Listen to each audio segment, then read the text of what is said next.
Bueno, muy buenas tardes a todos. Muchísimas gracias por acompañarnos hoy, por permitirnos el profesor Henry Ortiz que traigamos a su clase el coloquio de licenciatura en física.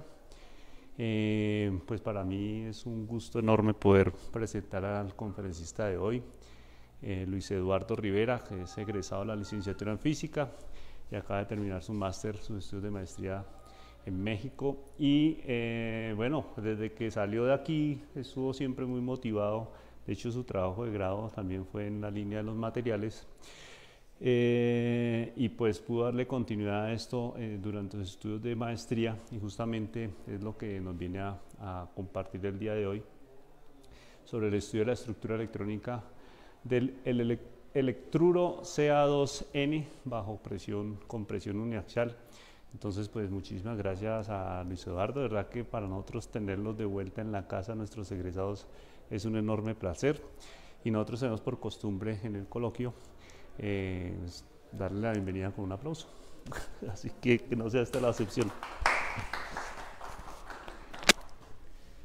Listo. Entonces, okay.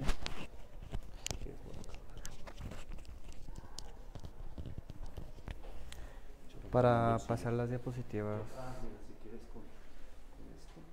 Okay.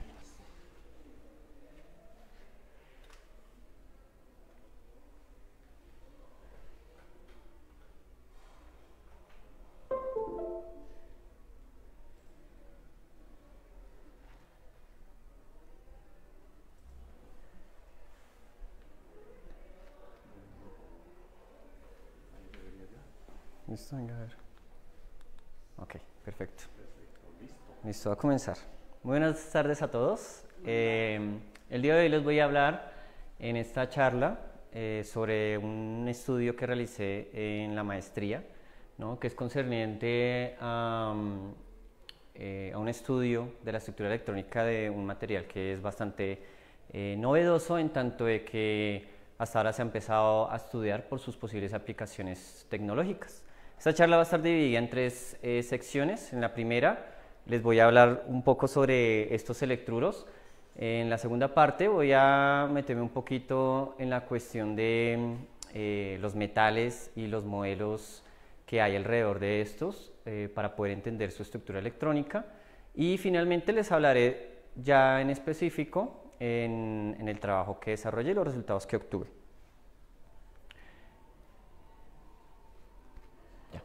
Entonces, ¿qué es un electrodo? Un electrodo básicamente es un material en el cual entre las zonas intersticiales de este material tenemos una densidad de electrones alojados, y esta densidad de electrones están débilmente ligados a los átomos, de tal forma que juegan un papel fundamental en la estructura cristalina del material. Por lo mismo, a estos electrones les llamamos electrones aniónicos, y le llamamos electrones aniónicos porque precisamente hacen las veces del anión, como por ejemplo en el cristal del cloruro de sodio, pero en este caso, por ejemplo, tenemos el nitruro de calcio, en donde los electrones hacen las veces de aniones. Por lo tanto, también pues, los electrodos son llamados cristales iónicos. A continuación les voy a mostrar un video en donde vamos a ver la reacción de amoníaco líquido con un metal. El metal en este caso sería sodio, y vamos a ver una cosa que llamó mucho la atención de los científicos por allá a inicios del siglo XX.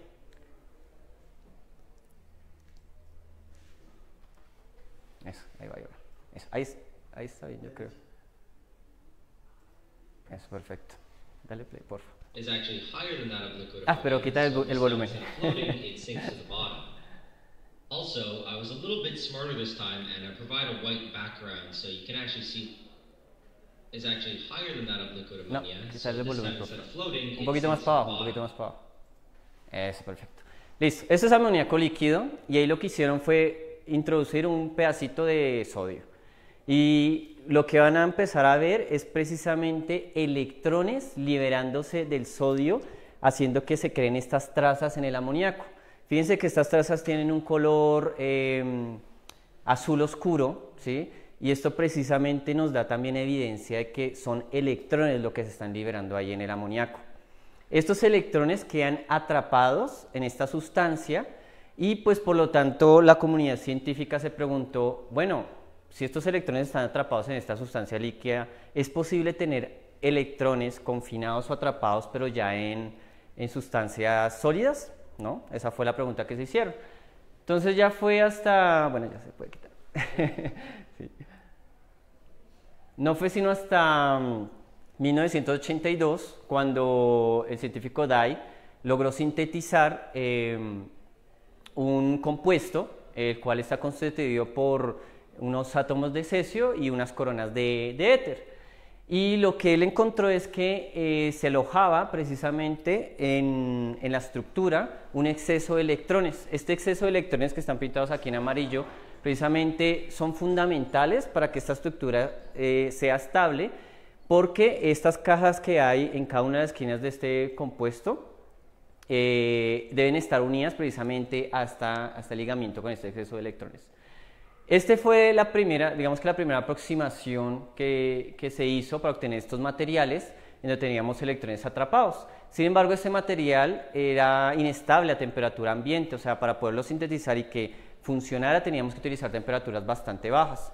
Aquí, de hecho, ya la comunidad científica se asustó porque dijo, uy, no, vamos a tener un problema similar al de los superconductores.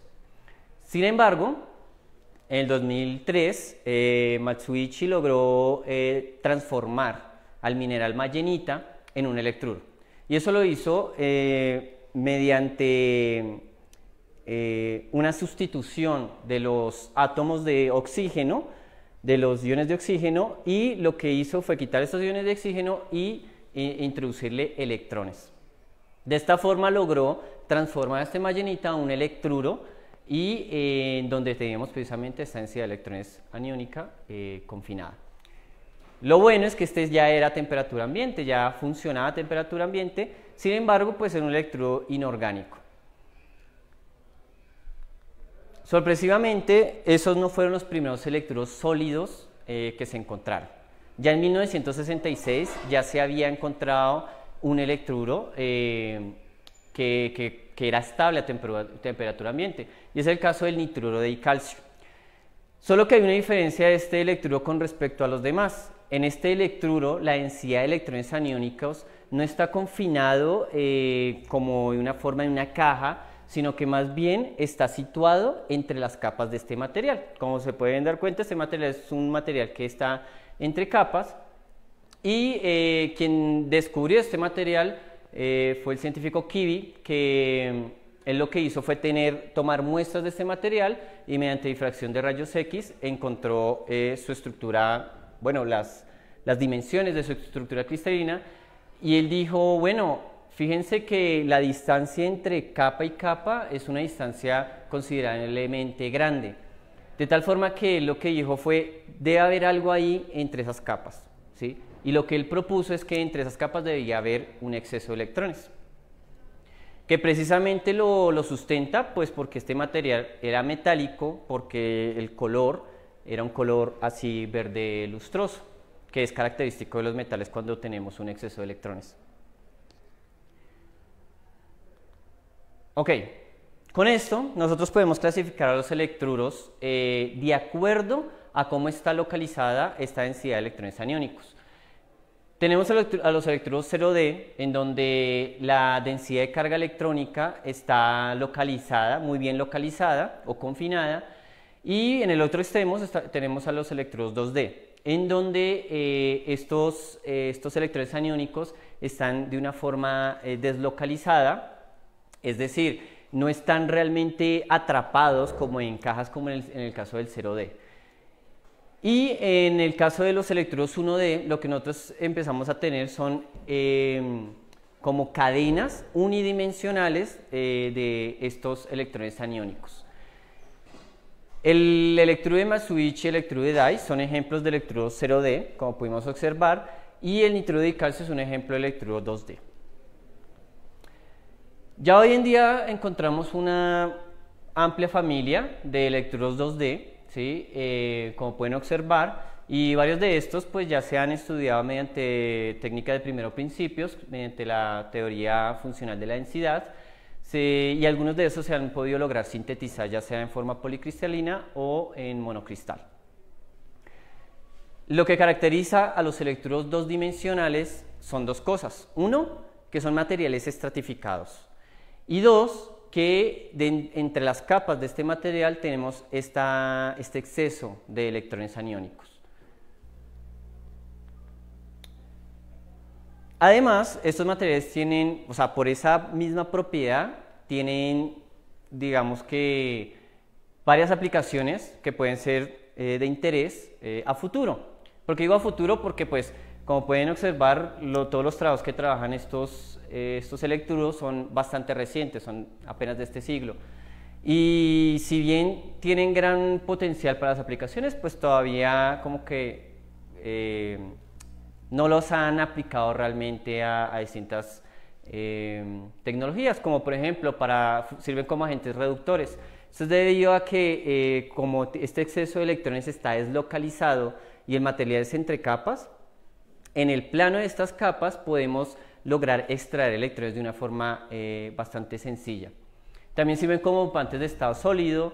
Se ha propuesto utilizarlos como baterías precisamente por esta facilidad de obtener electrones y como conductores transparentes. Además, hay una cosa particular que no solo los electrodos 2D tienen, y es que sirven muchísimo como catalizadores, son muy buenos catalizadores para generar amoníaco. Y el amoníaco pues hoy en día es muy importante porque se utiliza como fertilizante. Muy bien, pero entonces ¿por qué estudiar el nituro de dicalcio? Lo primero es porque este fue el primer electrodo nativo o natural encontrado. Lo segundo es que gracias a pudimos determinar otros electrodos dos dimensionales, como los que están en la tabla que aquí les mostré. Y lo tercero es que si nosotros estudiamos la estructura electrónica de un material que es, digamos, sencillo, a partir de podemos entender la estructura electrónica de, en este caso, electrodos mucho más complejos. Muy bien, aquí vamos a entrar a la segunda sección, en donde les hablaré un poquito sobre los metales y los modelos que se han estado trabajando para poder entender la física que hay detrás de ellos. Como pueden observar, la mayoría de los elementos en la tabla periódica son metales, que son los que tienen color azul clarito. Todos estos metales tienen muchas particularidades, muchas propiedades que son similares, ¿no? Como por ejemplo que son muy buenos conductores, pero entre uno y otro todas estas propiedades varían, como por ejemplo la conductividad eléctrica, la conductividad térmica, las propiedades ópticas y magnéticas, y también cómo varía su variación de estas propiedades con la temperatura. Entonces, pues, de todos modos hay que buscar, era necesario buscar una posibilidad o un mecanismo, un método desde el cual podíamos estudiar a los metales en general, ¿no? Y la forma en la cual se hace actualmente es por medio de la estructura electrónica o el espectro de energía electrónico de los materiales, de estos metales. Pero, ¿qué es el espectro de energía de los metales? Básicamente, este espectro de energía electrónica son, digamos, gráficas de este tipo, en donde nosotros vemos cómo están situados los niveles de energía posibles que los electrones pueden tener dentro del material. Entonces, por ejemplo, si nosotros modelamos un sistema en el cual tenemos un electrón libre, digamos una caja donde tenemos electrones libres, unidimensional, por ejemplo, lo que nosotros tendríamos es un espectro de este tipo, el cual tiene un carácter parabólico. Esta partecita se las estoy mostrando y la quise añadir precisamente a esta charla, fue porque bueno, pues para poder entender los resultados que yo obtuve, pues es necesario uno entrar un poquito en esta teoría, ¿no? En el segundo gráfico ya lo que tenemos es, bueno, vamos a modelar precisamente este gas de electrones, pero entonces ahora pongámoslo en un potencial periódico. Y cuando se ponen un potencial periódico se dieron cuenta que esos niveles de energía primero se encontraban ciertos gaps o brechas de la energía, lo cual significaba que precisamente los electrones en un metal están organizados de cierta manera, cumpliendo el principio de exclusión de Pauli, de tal forma que vamos a encontrar niveles de energía en los cuales van a estar permitidos y en los cuales no. Y por ejemplo, en este espectro que tenemos aquí en la tercera gráfica, lo que tenemos son el espectro de una cadena unidimensional, en este caso modelada para el átomo de sodio. Bien, estos espectros de energías hoy en día se pueden analizar de acuerdo a una energía que la llamamos la energía de Fermi. Básicamente la energía de Fermi es la energía del último nivel lleno en el cual nosotros tenemos distribuidos los electrones. ¿Eso qué significa? O sea, básicamente nosotros tenemos nuestro metal, ¿no? Y nuestro metal puede tener n números de electrones. Nosotros acomodamos a todos esos electrones en todos estos niveles de energía, emparejándolos, ¿no? De tal forma que cumplan el principio de exclusión de Pauli, hasta que lleguemos al último nivel de energía. Este último nivel de energía es el que le llamamos nosotros la energía de Fermi. De acuerdo a este nivel de energía, nosotros podemos entender, digamos, qué tipo de material es uno u otro, ¿no?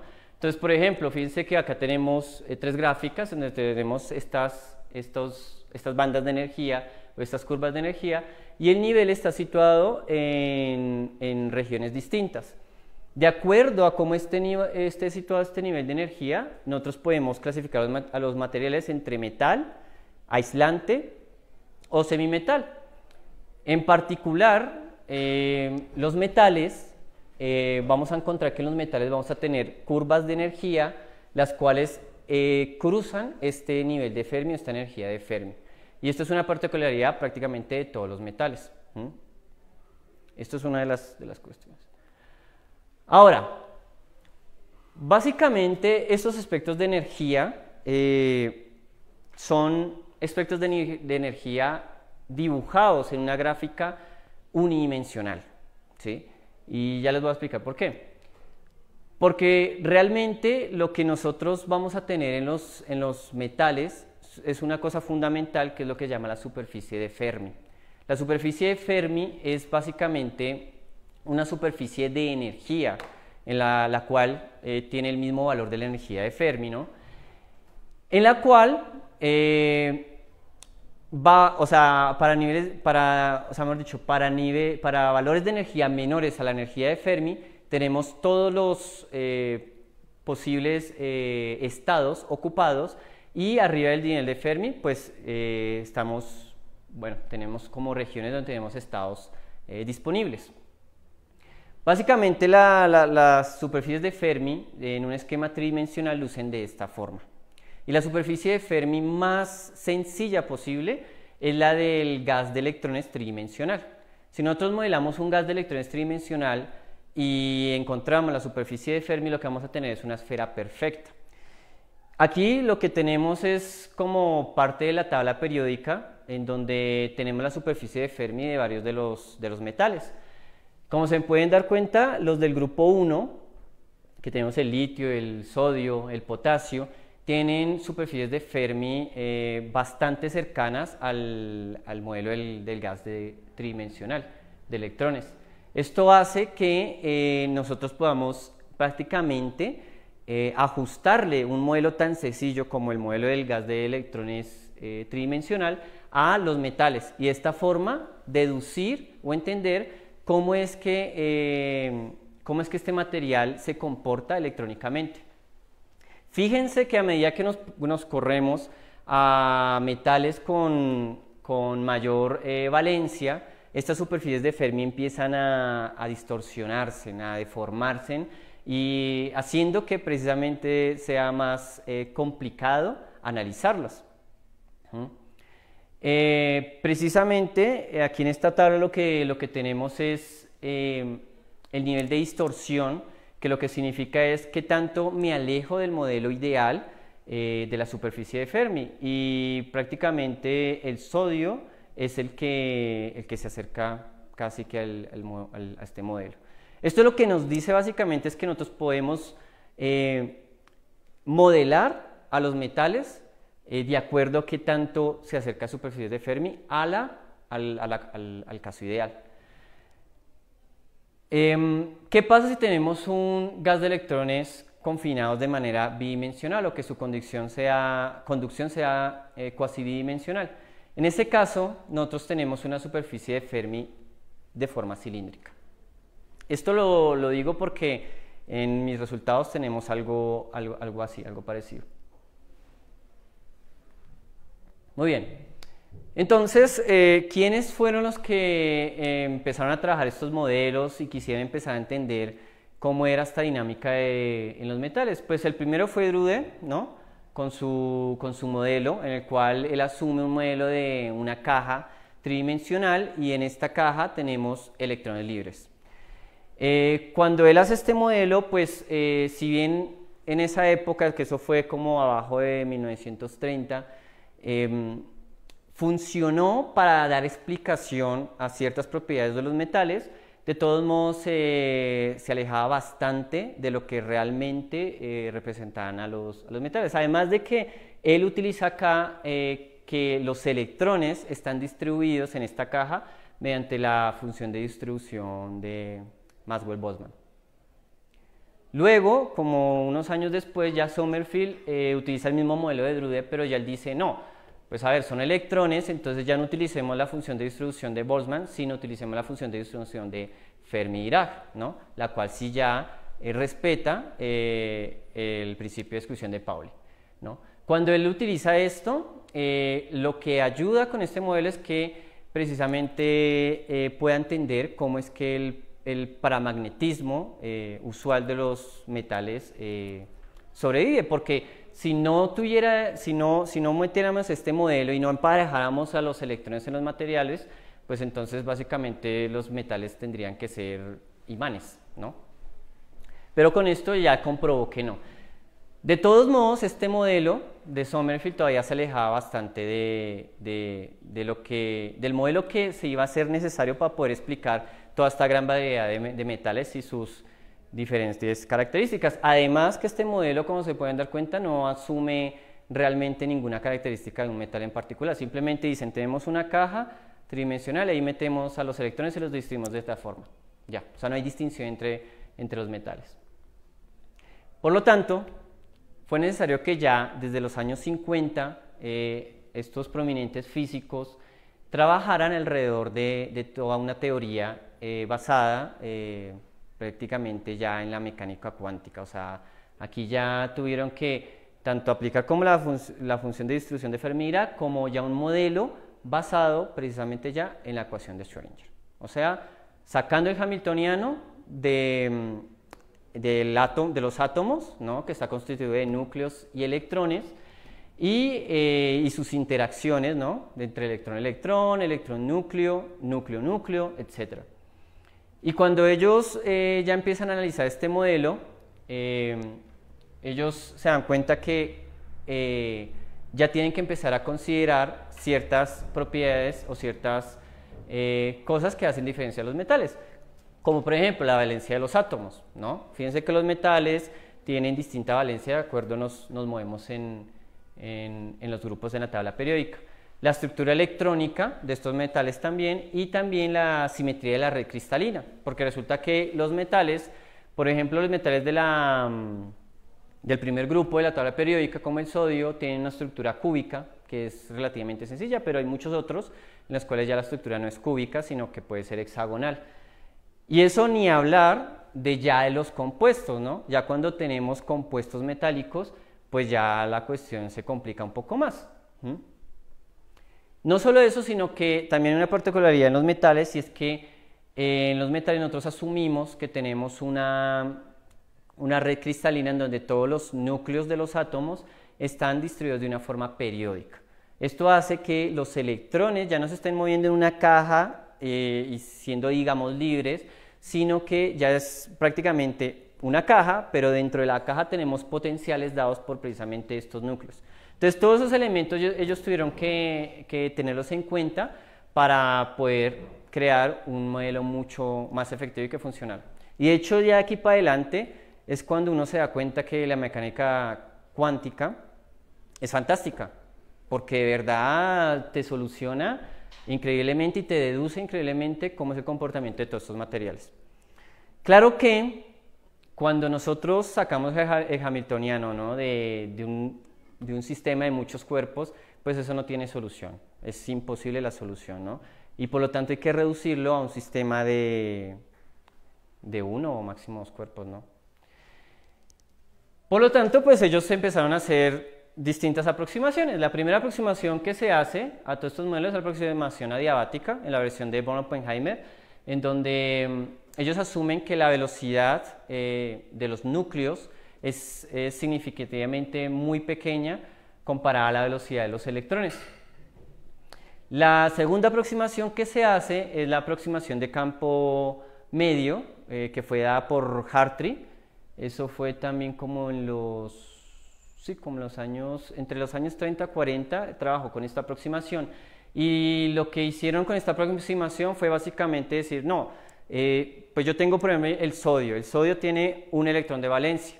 Entonces este electrón está en esta red cristalina y básicamente es el único que juega el papel y vamos a analizar solo a este electrón y su interacción con la nube electrónica de los demás electrones y con la red cristalina, ¿sí?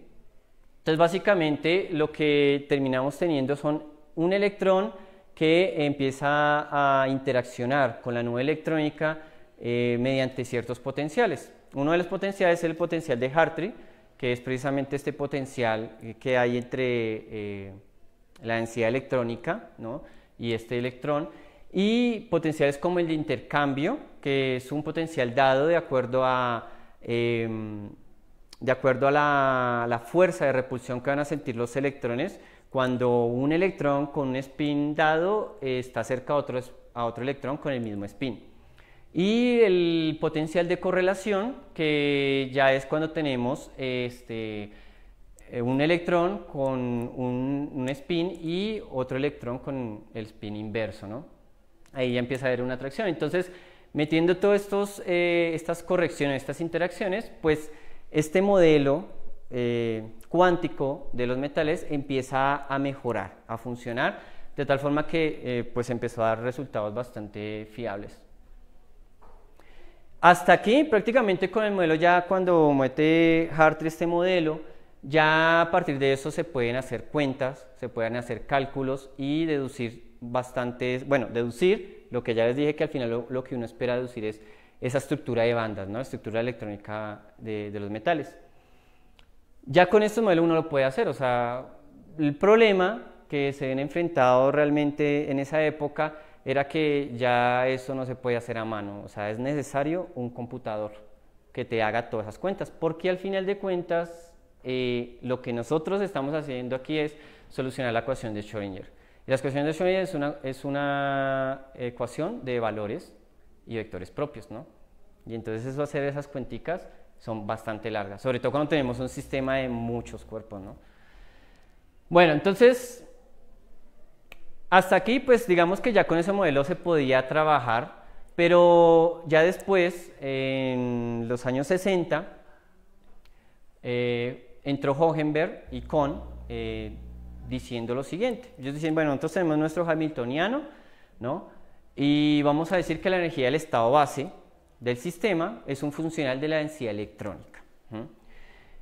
Y con esto, pues ellos al asumir esto, básicamente dicen, pues bueno, nosotros tenemos que la energía, que es lo que al final nosotros queremos encontrar, la energía del estado base del sistema, se puede encontrar si nosotros encontramos esta densidad electrónica, ¿no? Que es prácticamente una distribución espacial de la densidad electrónica del material. Luego, básicamente el año siguiente, ya salió el artículo de Kohn y Chan, en donde ellos dicen, bueno, Hohenberg y Kohn nos dan este funcional que es la F, ¿no? Y esta F básicamente tenemos energías de distintas interacciones. Pero ellos no dicen qué energías o qué interacciones están dadas ahí, sino fue que ya Kohn y Chan lo que dijeron, pues no, pues hagamos una cosa, ese funcional está dado por la energía cinética de estos electrones, más la interacción de electrón-electrón y un potencial de intercambio y correlación, de una energía de intercambio y correlación. Y ya con esto, cuando ellos ya asumen este funcional de esta forma, ellos deducen mediante la minimización de esta energía total, al minimizarla con respecto a esta densidad electrónica, encuentran las ecuaciones de Kohn-Chan, que son básicamente las ecuaciones que hay que solucionar para digamos que cualquier sistema o material, para poder encontrar la estructura electrónica de este material y poder estudiar sus propiedades electrónicas e incluso ópticas. Y como se pueden dar cuenta, pues tiene un carácter o una forma de ecuación de Schrödinger, ¿no? Tenemos aquí unos operadores actuando en unas funciones de onda, y lo que obtenemos nosotros al final son las energías de cada una de estas funciones de onda. Y de nuevo, pues solucionar esto a mano es muy complicado, entonces sí fue necesario los computadores. Precisamente mi trabajo se centró en simular este material mediante esta teoría, que es la teoría funcional de la densidad, y encontrar precisamente este espectro de energía, y a partir ya después del espectro de energía, comparar este espectro de energía con respecto a modelos sencillos, pero no significa que no tengan cuántica, sino sencillos me refiero como a sistemas ideales, y mirar qué tanto se acerca la estructura electrónica de mi material con el modelo ideal, y a partir de eso deducir cómo se comporta este material, ¿no? Muy bien.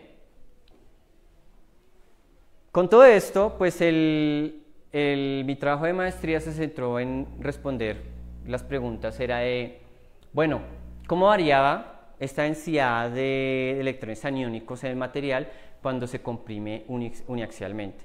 La compresión uniaxial se refiere a que nosotros tenemos mi material, ¿no? Que ya se los mostré, que es entre capas, y lo que hago es comprimirlo de esta forma. Al comprimirlo, pues se espera que esa densidad de carga electrónica o aniónica se redistribuya, y con eso pues ver cómo la estructura del espectro de energía electrónico se redistribuye o cambia. ¿Por qué sometemos a los materiales muchas veces a presión? Hay dos razones realmente con eso. La primera razón es que nos posibilita ajustar cierta propiedad que nosotros tengamos de interés en estos materiales para, no sé, mejorarla o para eliminarla incluso del material y poderlo después utilizar en alguna aplicabilidad tecnológica.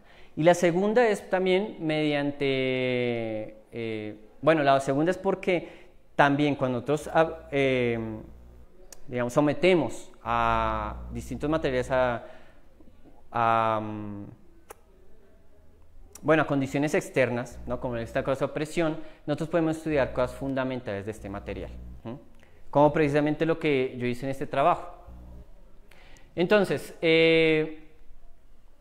con todo esto, pues el objetivo de este trabajo fue precisamente utilizar la teoría funcional de la densidad para modelar a este sistema y encontrar lo que llamamos la densidad de estados, la estructura de bandas electrónicas, la función de localización electrónica y la superficie de Fermi de este material. Además, pues la conductividad eléctrica de este material también fue encontrada mediante otro software y mediante la ecuación de transporte electrónica de Boltzmann. Las compresiones que nosotros utilizamos fueron apenas del 0 al 10%, lo cual no dio paso a que pudiéramos considerar un cambio de estructura cristalina o un cambio de fase. Entonces, pues digamos que estuvimos en una región en donde digamos que todavía no íbamos a encontrar propiedades como por ejemplo magnetismo, ¿no? O que la estructura electrónica del material cambiara. Sin embargo, pues acá no lo puse en la presentación, sí han habido trabajos ¿no? Artículos ya publicados en donde someten a este material a compresión. Pero la compresión que ellos someten o la que han utilizado es compresión hidrostática, o sea, aplican compresión en todas las direcciones y no solo eso, sino que las presiones que utilizan son bastante altas, o sea, son compresiones bastante altas, dando pie a que este material ya haga una transición de fase y que su estructura cristalina también cambie a ser de hecho cúbica. Y hay una cosa interesante de estos materiales y que después se lleva a cabo o se puede entender un poco un fenómeno que es bien interesante en los metales alcalinos, y es el siguiente: se supone que cuando usted somete un material a compresión, el material, usualmente, por ejemplo un metal, debería aumentar la conductividad eléctrica, o sea, la resistividad del material debería disminuir. Eso es porque eso es debido por la colectivización de los electrones, ¿sí? De tal forma que hace posible la conductividad eléctrica en los materiales cuando se comprimen. Sin embargo, los metales del grupo 1 de la tabla periódica, los alcalinos, cuando se someten a compresión, se dieron cuenta que estos materiales, en vez de comportarse de la manera usual, se comportaban de manera contraria. Es decir, cuando se metían a compresión, la conductividad eléctrica disminuía. Y es más, estos materiales podían pasar de metal a aislante. Pero pues no se sabía por qué realmente. Hasta ya trabajos actuales que precisamente también tienen que ver con toda esta cuestión de los electrones aniónicos se dieron cuenta que precisamente en estos materiales como el litio se empiezan a generar, cuando se somete a altas presiones, se empiezan a generar confinamiento de electrones, ¿sí? O sea, empezamos a transformar un metal alcalino a un electruro cero dimensional. ¿Listo? Bueno, vamos a continuar entonces con lo que yo hice, y pues la metodología que utilicé, pues desde luego fueron cálculos de primeros principios, en donde utilicé la teoría funcional de la densidad, y para eso utilicé el código Quantum Expresso, que es un código libre en el cual uno puede modelar estos sistemas. En este trabajo, mediante este código, pues se dedujeron las estructuras de bandas electrónicas, la densidad de estados, la densidad de carga electrónica, la función de localización electrónica, que fue también fundamental en este trabajo para entender unas peculiaridades de este material, y la superficie de Fermi. Y como les decía, la conductividad eléctrica se dedujo mediante el código Bootstrap 2, el cual utiliza la ecuación semiclásica de transporte de Boltzmann. Como resultados, pues obtuvimos, bueno, la estructura de bandas, que ya no se ve de una forma tan sencilla como las que les mostré anteriormente, sino que ya empezamos a tener aquí un reguero de curvas en las cuales uno tiene que analizarlas y poder entender al material. Lo primero es como lo que yo ya les dije, ¿no? Tenemos un nivel, que es el nivel de Fermi, en donde tenemos la energía esta de Fermi, y vemos que como tenemos bandas que están cruzando este nivel de Fermi, pues irremediablemente este material es un metal, ¿verdad? No solo eso, sino que resulta que estas bandas de energía deben estar relacionadas a, bueno, qué electrones están situados o quiénes son los que juegan el papel en estas bandas, de tal forma que el material pueda conducir, es conductor, ¿no? Resulta que un material convencional, un metal convencional, pues nosotros vamos a tener estas bandas cruzando el nivel de Fermi, y lo que usualmente nosotros encontramos es que la conducción viene dada por electrones supongamos que es este sistema de electrones del calcio. Entonces los electrones del calcio son los que están haciendo que el material tenga esta conductividad. Resulta que lo que nosotros encontramos es que, y pues lo que se debería esperar, es que la conductividad de este material no está dada ni por electrones ligados o pertenecientes a los átomos de calcio o nitrógeno, sino que están prácticamente dados por esta densidad de electrones aniónicos que están entre las capas, ¿sí? Precisamente eso lo podemos observar en el gráfico de la densidad de estados, que es el gráfico de aquí, sería como que de la derecha. Y como se pueden dar cuenta, el nivel de Fermi, la contribución de esas bandas está dada por estos electrones aniónicos. ¿Listo? Bueno, también hay una cosa que hay que ver acá, un poco, digamos que no se ve tampoco a simple vista, y es que fíjense que estas curvitas de las bandas que cruzan el nivel de Fermi tienen un carácter casi parabólico, lo cual implica que nosotros deberíamos esperar que este material tenga, o bueno, se le pueda ajustar un modelo de electrón libre, ¿no? O de gas de electrones libre. Para nosotros poder decir, venga, si de verdad esas bandas de energía pertenecen a estos electrones aniónicos, pues nosotros utilizamos pues la técnica de encontrar la densidad de estados local. La densidad de estados local nos dice es el número, la contribución del número de estados por unidad de volumen y a una energía dada. En este caso lo hicimos para la energía justamente el nivel de Fermi, y como pueden observar, entre las capas de átomos hay una gran contribución de estos electrones aniónicos. Bueno, ¿qué pasa con la compresión? Pues yo, como ya les mencioné, cuando nosotros somete a compresión a un material, su estructura electrónica varía.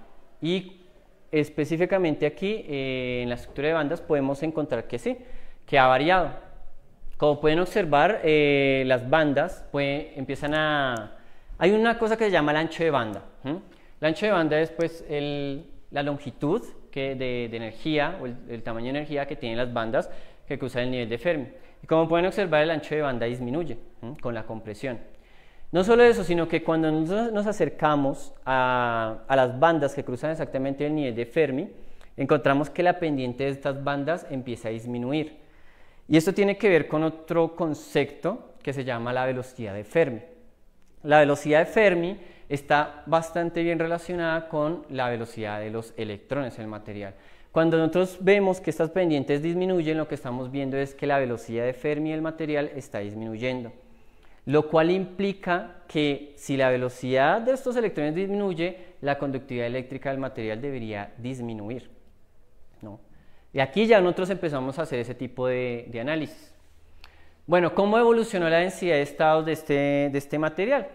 Pues resulta que con la compresión, fíjense que la densidad de estados en las regiones, por ejemplo, desde -1 hacia la izquierda y 1 hacia la derecha, esa densidad de estados se ensancha, disminuye su altura y se ensancha. Eso es usual cuando se ejerce compresión en los materiales.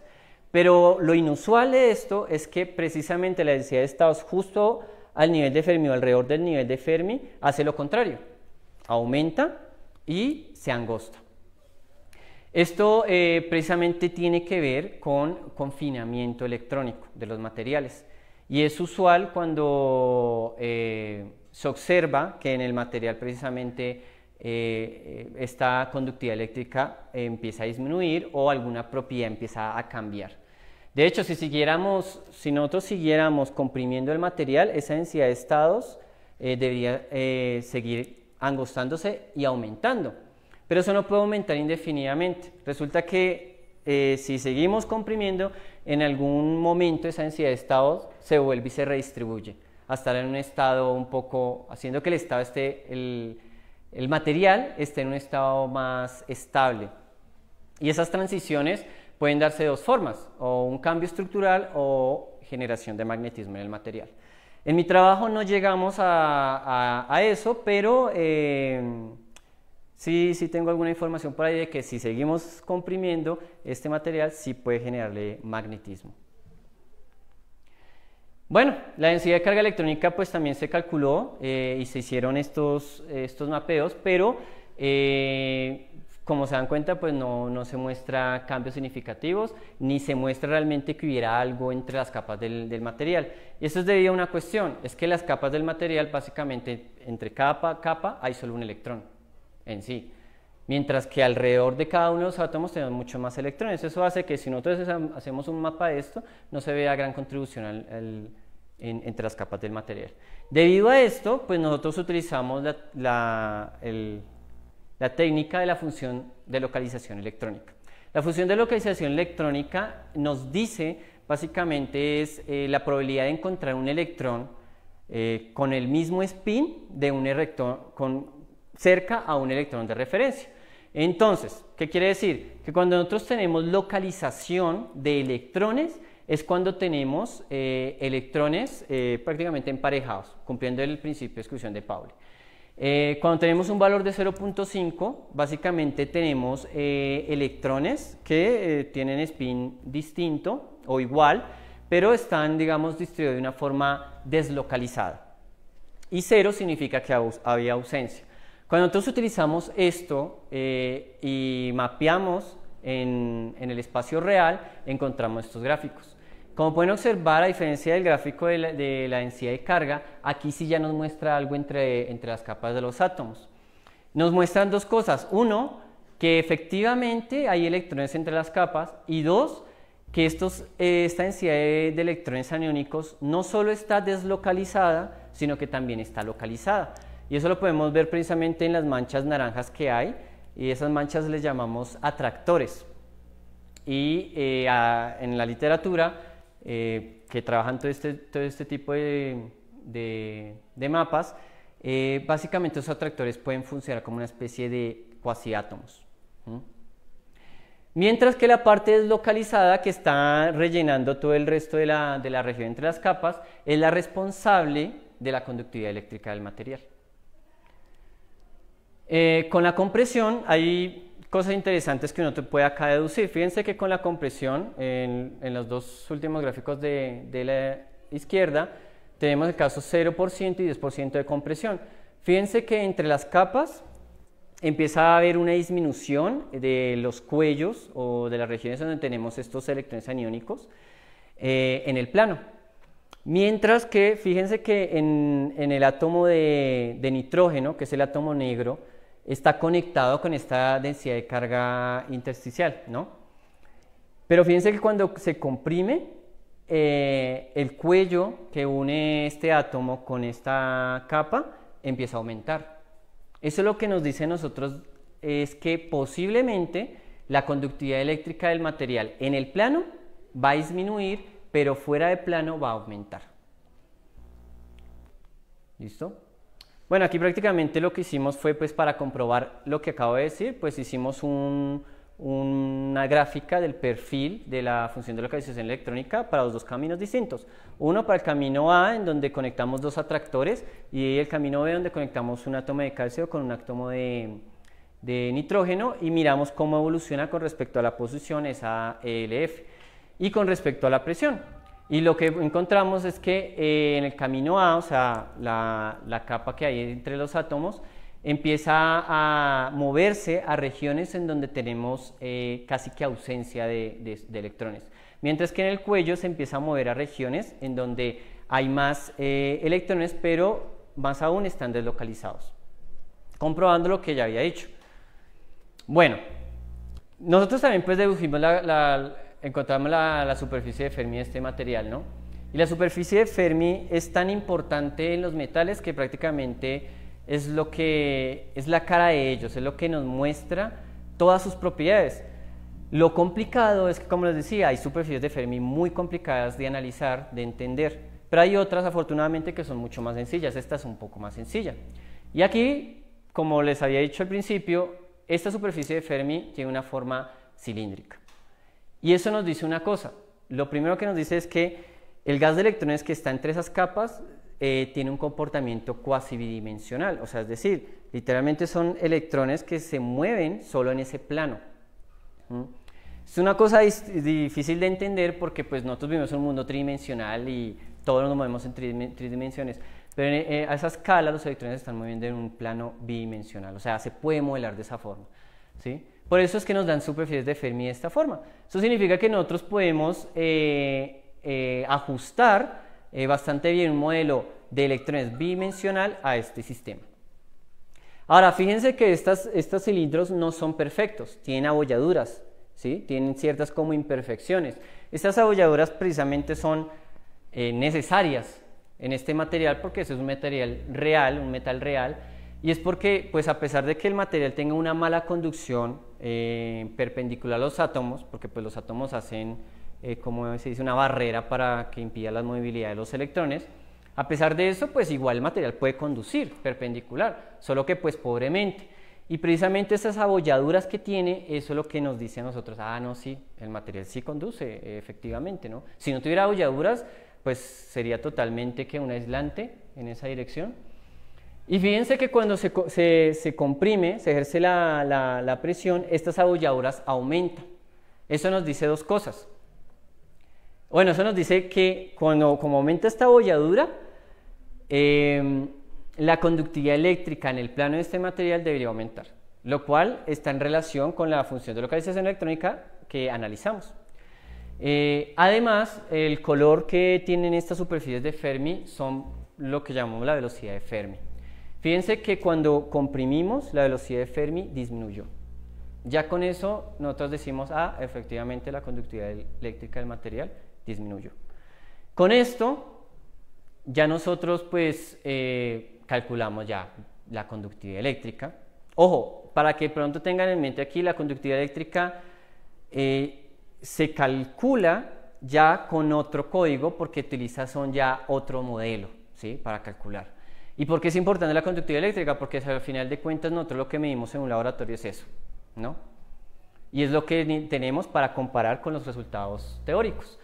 Y con esto pues ya básicamente nos confirma todo el análisis que hicimos, y fue, uno, que el material es anisotrópico en la conductividad en el plano es mucho mayor que la conductividad fuera de plano. Dos, que la conductividad en el plano disminuye con la compresión y la conductividad fuera de plano aumenta, muy poco, pero aumenta.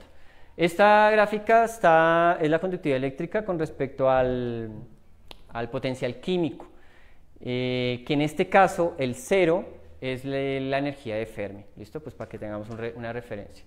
Pero en su totalidad, con la compresión de este material, disminuye la conductividad eléctrica. Para finalizar, pues bueno, aquí tenemos la gráfica de la conductividad eléctrica con respecto al grado de compresión que aplicamos, y la disminución de esta conductividad eléctrica no es lineal. Esto tiene que ver precisamente por esta anisotropía del material, la anisotropía en su estructura, ¿no? Listo, entonces pues las conclusiones que nosotros tuvimos de este material fue que, uno, la redistribución de esta densidad de electrones anímicos en el material pues juega un papel fundamental, ¿no? Que entre las capas de este material hay una convivencia entre electrones aniónicos localizados y deslocalizados. Encontramos que con la compresión, pues la estructura electrónica del material se altera, haciendo que la velocidad de Fermi disminuya y las superficies de Fermi se distorsionen, y por lo tanto la conductividad eléctrica del material disminuya. Y, ay, ¿qué había acá? Y no sale. No, había algo. Se dañó aquí, ¿qué pasó? Pero error interno del archivo. Qué lástima.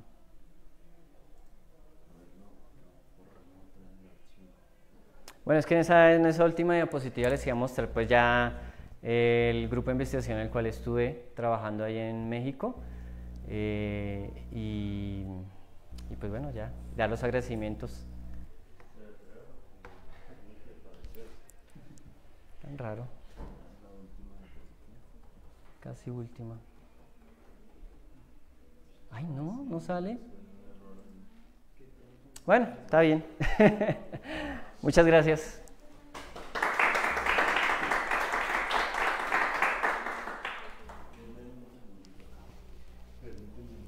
Claro.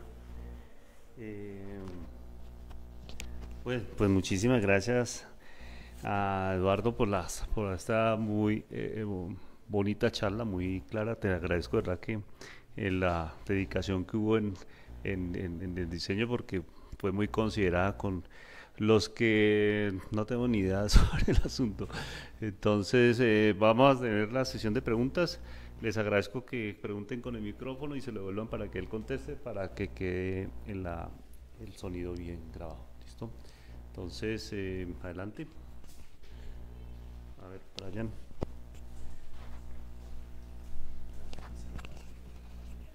Hola Luis, muchas gracias por tu charla. Yo tengo dos preguntas. La primera es, ¿a qué te refieres es que no entiendo a qué se refieren los electrones aniones? Si son excitones o cómo se forman entre las capas. Tú dijiste que es entre las capas. y que esos son los que se mueven, ¿no? Los que van a repercutir, porque no son ni de nitrógeno ni de calcio, me dijiste. Y la otra es cuando se analiza el cambio de la estructura de bandas con la compresión. Tú dijiste que disminuía la velocidad de Fermi porque pues había como una disminución ahí en la pendiente, entiendo, en la estructura de bandas, pero digamos, uno cómo analiza eso, ¿no? Porque pues ahí se veía que bajaba la estructura, el ancho de banda, pero pues analizando en varios puntos yo podría decir que aquí aumenta, pero aquí disminuye o aumenta o disminuye. No sé si está en algún punto específico. Esas dos. Gracias.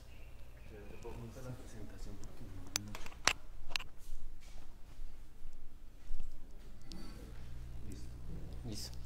Bueno, con respecto a la primera pregunta, es hoy en día todavía muy complicado porque, o sea, de darle a entender por ejemplo, muchos investigadores, sobre todo en la química, que ellos siempre tienden a que los electrones pertenecen a algún átomo, ¿sí? Y cuando uno habla de electrones aniónicos, pues sí, ciertamente queda una confusión. Y incluso ellos siguen pensando, no, estos electrones son del calcio. Pero no, o sea, realmente son electrones que no están ligados a ninguno de los dos átomos, ¿no? En este caso, ¿no? Son electrones que están ahí prácticamente confinados, libres, atrapados, ¿sí?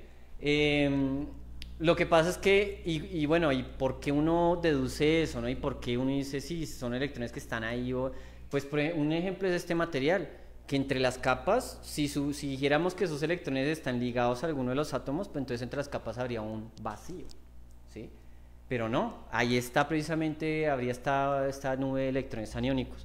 Eso se comprobó precisamente cuando se midió la superficie de Fermi experimental y encontraron que la superficie de Fermi experimental tenía este carácter circular, haciendo que sí, o sea, y dijeron, no, sí, efectivamente hay algo ahí entre las capas, y no solo hay entre capas, sino que esos electrones están confinados de manera bidimensional. ¿Listo? Eso es como con respecto a la primera pregunta. Y con respecto a la segunda pregunta, bueno, resulta que es que cuando uno analiza metales, lo que uno le interesa es analizar los electrones exactamente en la energía de Fermi, o sea, en ese nivel. Los que están abajo no nos importa realmente y pues bueno, ahí para afuera no hay nada, solo hay estados disponibles. Entonces, ¿qué pasa? Justo al nivel de Fermi es donde nos interesa estas pendientes, exacto. Y la pendiente es precisamente pues ya la derivada de la energía con respecto a acá, ¿no? al momento. Y eso pues, bueno, digamos que claro, a ojo uno ve que hay ahí como una inclinación de la pendiente y ya con eso uno dice, no, sí, efectivamente.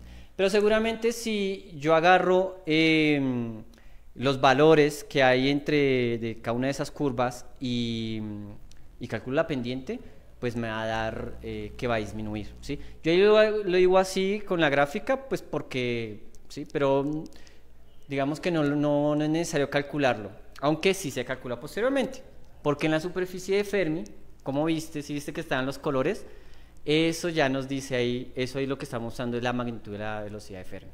Y con la compresión vimos que efectivamente disminuyó. ¿Sí? No sé si... Sí, claro. ¿Listo? ¿Alguien más?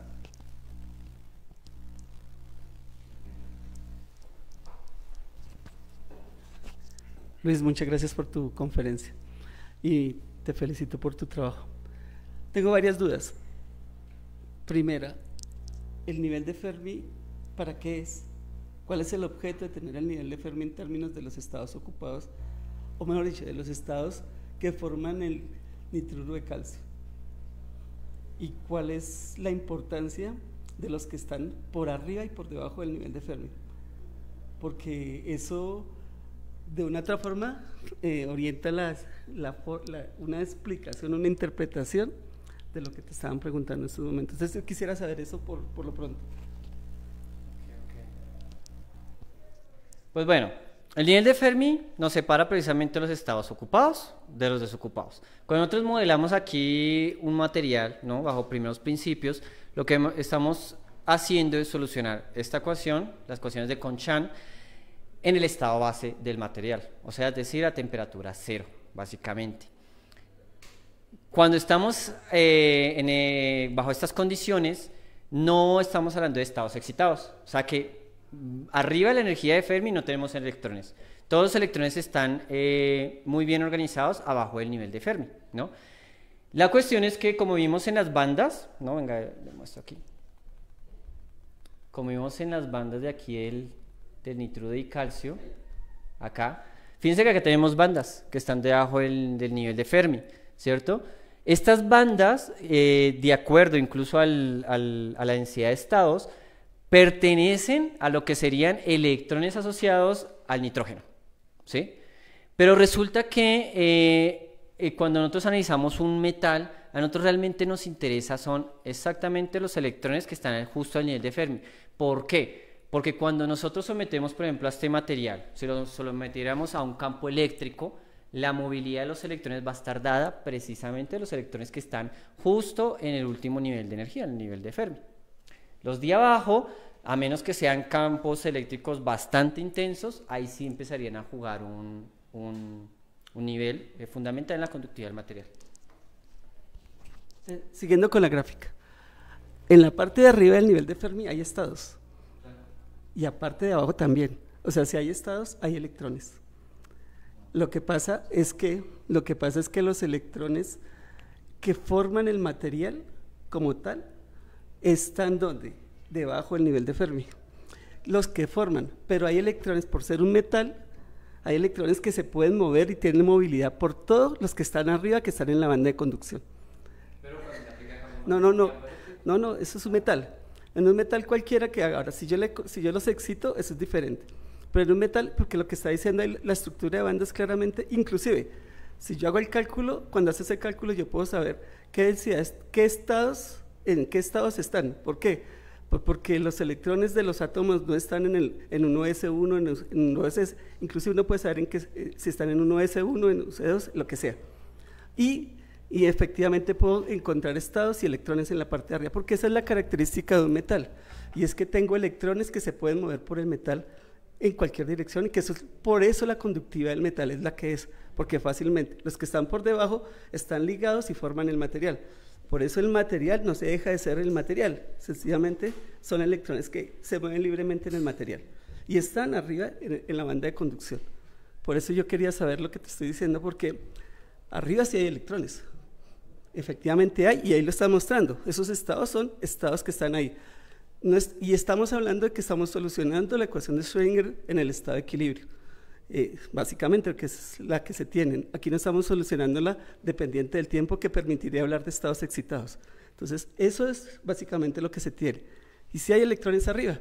Ahora, evidentemente, esos electrones, cuando esos electrones están arriba y se acercan al nivel de Fermi, por eso la importancia del nivel de Fermi, estudiar las metales, porque el nivel de Fermi es el que, si ellos se mueven libremente, a mí me interesa hacer realmente son los que están muy cerca del nivel de Fermi, que forman el material, y los que se van a mover libremente. Y en esa línea es la importancia de lo que está haciendo Luis. Y por eso estudia sobre el nivel de Fermi eso, y por eso la importancia en metales de estudiar eso. Porque los otros se mueven, pero los otros están, entre comillas, no lo que, sino están ahí cerquita. Y además, esas bandas que atraviesan el nivel de Fermi, bueno, ahí están los electrones que permiten que el material sea un metal, no un aislante ni un semiconductor. ¿Por qué? Pues porque no hay un gap. Entonces, en ese sentido, esos se mueven. La importancia está ahí, y por eso casi toda la gente que estudia metales se dedica al nivel de Fermi. Y por eso el estudio de qué pasa con la presión, de qué pasa básicamente con cómo es la forma del nivel de Fermi en esa zona, para saber qué está pasando, es muy importante, porque ahí es donde pasan las cosas raras, y esas cosas raras son las que está mirando. Ahora, si hay electrones que se pueden mover libremente, lo interesante de estos materiales es que estén localizados por fuera, arriba y abajo. O sea, cuando él muestra la estructura, cuando pasa la siguiente, ahí, cuando él muestra eso, Luis lo muestra, decía, mire lo que pasa ahí cuando está haciendo la densidad de estados localizados. Ahí hay estados localizados. Y esos estados localizados son lo interesante de estos materiales, que es lo raro de esos materiales. Porque uno esperaría que los electrones estuvieran en cualquier parte. No, se ponen ahí. Y esa es la importancia, y no están ahí. Es que no lo mires como si estuvieran en un átomo, porque son electrones de conducción que están en la banda de conducción y se pueden mover. Lo interesante es que como están en el material, forman esas bandas que están ahí, y eso es raro. Y eso es raro. Y esa rareza es la que, como la veo, la trabajan como aniónicos y que permiten otras propiedades y otros resultados.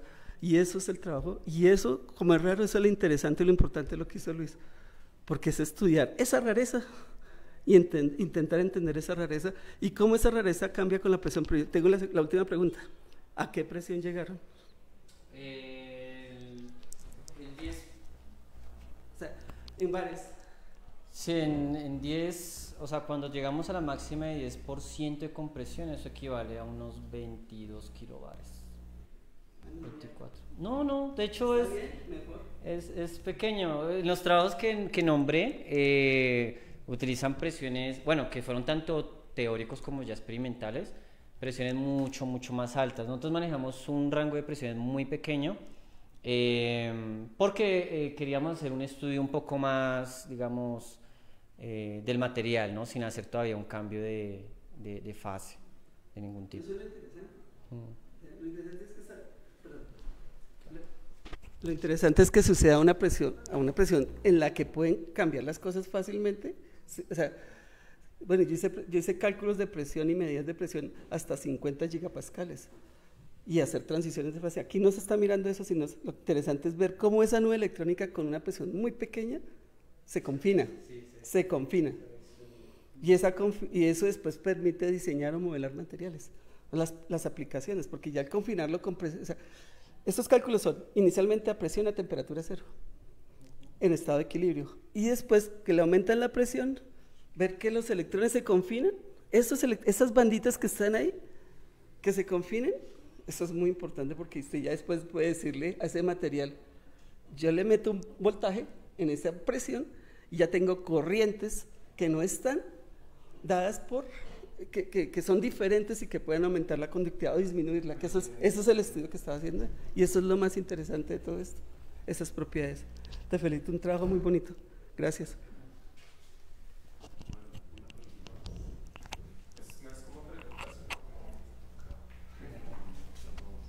No es pregunta sino solicitud, porque nos ibas a hablar ahí del grupo de investigación, si de pronto, pues que... Ay, yo sé una cosa por mis estudios. Pasa la diapositiva. Voy a aprovechar que tengo mis estudiantes acá. La siguiente. ¿Siguiente? La de FT. Ahí, sí. Ahí. Perdón. Como mostraba Luis, mire, abajo está la ecuación de Schrödinger. Una ecuación de valores y vectores propios, como lo tenemos ahí. Lo interesante es que el modelo de Kohn-Sham, para poder encontrar la energía de correlación e intercambio es la energía más difícil de estudiar. Es el problema de Coulomb, básicamente. Es que yo tengo dos electrones y solo por mover uno con respecto al otro, o sea, si yo muevo, es así, perdón, si yo muevo un electrón y para conservar la energía y le muevo este sí tiene que mover hasta acá, eso es correlación. Y el intercambio es que si este está hacia abajo y de un momento a otro lo subo, este tiene que cambiar así. Eso da pie a una cosa que llaman las paradojas de Einstein, Polsky y Russell. Y esta, la computación cuántica. O sea, este es un problema muy complicado. Entonces, DFT lo que hace es proponer un potencial que se asemeje al potencial de intercambio, a ese potencial para poder estudiar esos problemas. Y esos potenciales están en la gama de potenciales que usa Quantum Express. Pero lo interesante de todo esto es que el trabajo de Kohn-Sham consistió en que para hallar ese funcional supuso que el sistema se convertía en un gas de electrones libres, o sea, un gas no interactuantes, y por eso las ecuaciones que aparecen abajo son ecuaciones de partícula independiente. A pesar de que la interacción está ahí, está todo, y lo más importante de todo esto es que los resultados experimentales están por debajo del 1 o 2%. ¿Y qué es el 1 o 2% con respecto al experimento? Es que cualquier equipo de medida que uno tenga tiene entre el 1 y el 3% de error. O sea, que los cálculos que uno hace están en el rango de error experimental de los equipos. Y eso es un éxito muy grande de este modelo Y que además de todo, solo por curiosidad, ¿cuánto fueron los tiempos de cálculo? Porque aquí tengo estudiantes que hacen física computacional en un clúster, o sea, esto es cálculo, estos son cálculos de HCP, o sea, de computación de alto rendimiento. Entonces la pregunta es, para el cálculo, no para el cálculo inicial, sino el cálculo más fuerte que hizo, ¿cuántos core y cuál fue el tiempo de uso de core para eso? Bueno, por ejemplo, yo la primera vez que hice cálculos de primeros principios fue precisamente junto con el profesor y me tocaba en mi máquina, ¿no? Y no, eso, Dios santo, no. Pero pues tuve la fortuna que allá donde estudié la maestría tienen también unas supercomputadoras muy buenas y son maravillosas. Trabajar en esos clústeres es genial porque de verdad agiliza mucho esos cálculos de una manera sorprendente, y en particular en mi trabajo utilizaba ¿cómo era? A ver, los cálculos se mandaban por nodos, ¿sí? Y en cada nodo uno podía utilizar hasta 48 núcleos, si no estoy mal. Pero no, pues eso ya sí agilizaba mucho el cálculo. De tal forma que, por ejemplo, yo ya lo que hacía era un script donde calcúleme, por ejemplo, la densidad de estados para cada uno de los casos de compresión. Y ya, todo eso. Y dependiendo, pues obviamente del enmayado que uno elija, ¿no? Eso demora, pero yo utilizaba enmayados, pues, finitos. Y no solo eso, sino que también la estructura de la celda que utilicé fue la convencional, la cual tiene, en este caso tendría 9 átomos, ¿sí? O sea, estuve simulando el sistema como en su estructura de 9 átomos, porque también se puede simular como 3 átomos en la primitiva, y rinde más. Pero con la 9 átomos, a pesar de eso, se demoraba, ¿qué? 2 horas. 48. Resolver, o sea, perdón. Luis habla de dos cosas. Una, de la malla. O sea, ¿cuántos puntos coloco en la malla para poder hacer eso? Y eso se ve en la estructura de bandas porque dice gamma, X. Eso determina el número de puntos en la malla que están acá. ¿Cuántos puntos hay de aquí? Aquí. Y lo otro, que se llama energía de corte o cutoff, que define algo que estamos viendo en clase nosotros, el número de elementos de la base. Y ese número de elementos de la base es el que hace que el cálculo sea más o menos eficiente. Cuando digo elementos de la base, son esas funciones aceptables de las que estamos hablando. ¿Cuántos trae para resolver la ecuación de Schrödinger? Porque eso es lo que realmente está haciendo todo el tiempo. Y entonces, eso depende, los códigos están paralelizados para que hagan una cosa, otra cosa y otra cosa al tiempo, de tal forma que al final botan los resultados.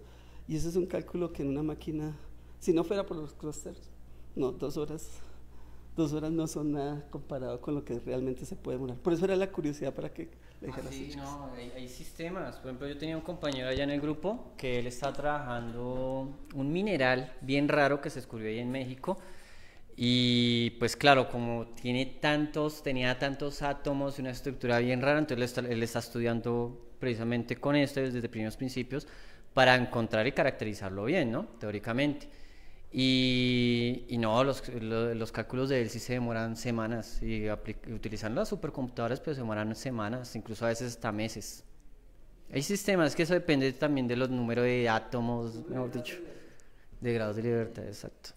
Bueno, con respecto a lo del grupo de investigación, pues bueno, yo entré allá a la maestría hace 2 años en el Sinvestad de la Unidad Mérida y bueno, desde que entré, pues bueno, yo ya quería trabajar en materiales, ¿no? Solo que pues me gusta un poco más lo experimental, pero pues era más que todo en esa unidad, más que todo se trabaja experimental, pero son celdas solares.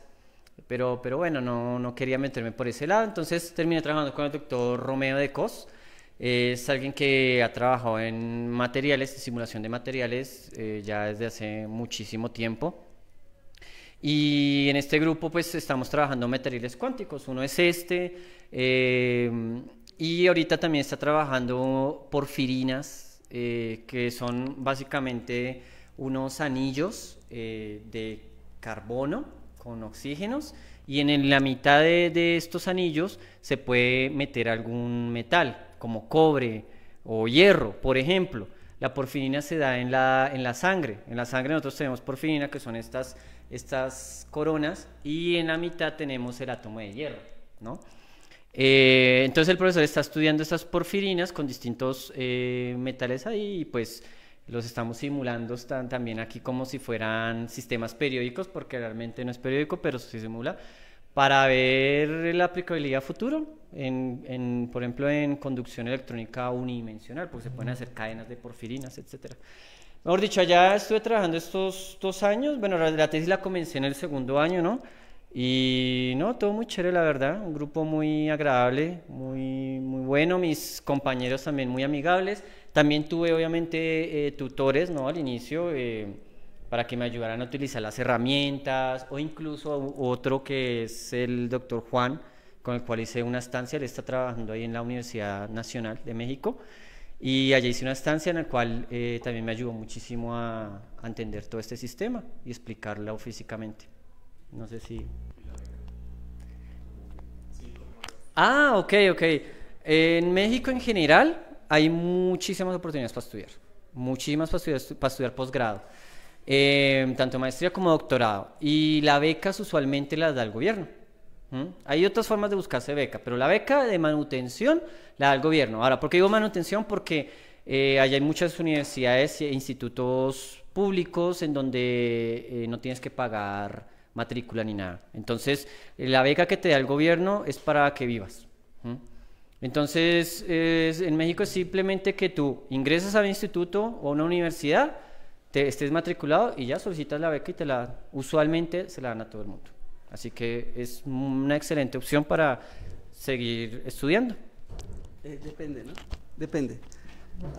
Antes del gobierno que salió, a todo el mundo se la daban.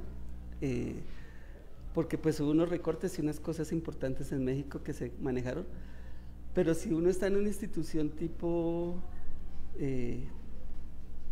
o sea, por ejemplo, el CINVESTAB tiene acreditación internacional, no acreditación nacional, sino internacional, entonces están en el nivel más alto. Entonces todo estudiante que ingresa a CINVESTAB, CONACYT lo beca. Como en la UNAM, inclusive en la UNAM ya no a todo el mundo lo están becando, dependiendo de algunos aspectos que ellos tienen, porque redujeron el número de becas hacia afuera, es más hacia nacionales, pero independiente de eso son becas que sirven no solo para vivir. Yo conocí estudiantes de maestría que tenían, al año ya tenían carro, o sea que no es solo para vivir, se vive bien, dicho de otra forma. Sí, claro, desde luego alcanza para vivir y darse gusticos. Sí, sus gusticos. Para viajar, conocer, sobre todo que cuando uno sale a hacer un posgrado afuera, pues sí, uno tiene que estudiar duro y estar muy disciplinado en el estudio, pero también hay tiempo para uno salir y descubrir y conocer. Entonces yo sí les recomiendo, CINVESTA yo lo recomiendo totalmente, hay distintas sedes alrededor de México y es muy bueno para ir a estudiar el posgrado, de verdad. Ahorita de hecho recientemente ingresó un compañero aquí de licenciatura en física a hacer la maestría allá, que se llama Andrés, no sé si lo conocen, pero bueno.